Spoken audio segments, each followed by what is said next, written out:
समुंदर के बीच एक छोटा सा टापू था, लेकिन वो कोई आम टापू नहीं था। दूर से देखने पर बस नीले पानी के बीच हरा सा टुकड़ा लगता, मगर जैसे ही कोई उसके पास जाता, उसे महसूस होता कि ये जमीन जिंदा है, सांस लेती हुई। उस टापू पर एक अद्भुत जंगल था, इतना खूबसूरत कि नजर हटाना मुश्किल हो जाए। दिन में जब सूरज की किरणें उस जंगल पर पड़ती, तो हर पत्ता ऐसे चमकता जैसे उस पर सोने की परत चढ़ी हो। हवा चलती तो पूरा जंगल झिलमिलाता, जैसे धरती पर तारे उतर आए हों। और फिर आती थी रात। रात होते ही वो जंगल और भी जादुई हो जाता।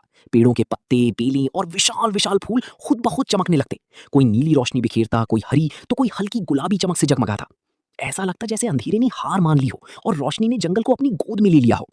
लेकिन इस जंगल की सबसे खास बात थी उसकी रखवाली करने वाली। वो एक साधारण लड़की नहीं थी, वो उस जंगल की आत्मा थी।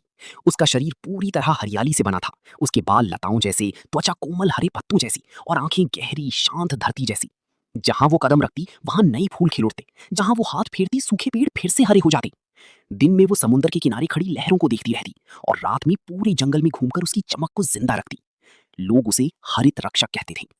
कहते हैं अगर कोई बुरी नीयत से उस टापू पर आता तो जंगल खुद बदल जाता, रास्ते भटक जाते, पेड़ रास्ता रोक लेते और वो लड़की चुपचाप उसकी हर हरकत पर नजर रखती। लेकिन जिसका दिल साफ हो, उसके लिए वो जगह किसी जन्नत से कम नहीं थी। एक बार एक मुसाफिर तूफान में भटक कर उस टापू तक पहुंच गया, थका हुआ, डरा हुआ।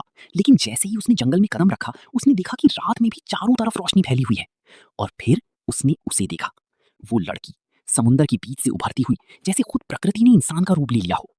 उस पल उसे समझ आ गया, ये सिर्फ एक टापू नहीं, एक जादुई दुनिया है और वो लड़की उसकी हमेशा से रक्षा कर रही है। आज भी